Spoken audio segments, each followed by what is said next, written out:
تر چلے تیرا بیمار آجا، تر چلے تیرا بیمار آجا۔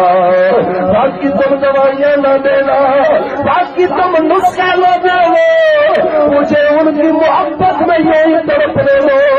انہوں نے جو فرمایا ہے میری جان بخار سے نکلے گی، تو پھر جس سے درد کا مزہ وہ ناز دوا اٹھائے کیوں؟ عقل کا دل کو دے خدا تیری گلی سے جائے کیوں؟ کس لیے دوائیوں کے ناز اٹھایا؟ چھوڑ دو دوائیوں کی بات نہ کرو، کیونکہ ڈھونڈے دے دوائیاں میرے یار رہے۔ اب سارے میرے ساتھ مل کے پڑھیں گے، یہ ڈھونڈے دے دوائیاں میرے یار رہے۔ آقا دے بیمار بیمار رہنے دے۔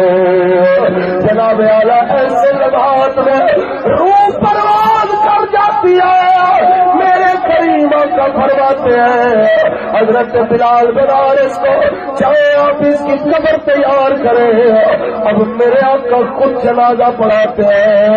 ذرا تصور تو کیجیے ان کے مقدر کی عظمتوں کا، جس وقت ان کا جنازہ لے کے آتے ہیں ابھی قبر پوری تیار نہیں ہوتی، وہاں آپ کے مقدر پہ قربان جناب عبداللہ کیسے نصیب آپ کے۔ حضور نے فرمایا آپ سارے باہر آ جائیں، ان کی قبر بھی میں خود بناؤں گا۔ ایسے میں حضور تشریف لاتے ہیں اور جناب اعلیٰ جب قبر سے مٹی اٹھان کے باہر پھینکتے ہیں، ہر باری حضور کے لبوں پہ ایک جملہ ہوتا ہے، یا اللہ اس سے میں بھی راضی ہوں تو بھی راضی ہو جا، یا اللہ اس سے میں بھی راضی ہوں تو بھی راضی ہو جا۔ جب 3 بار یہ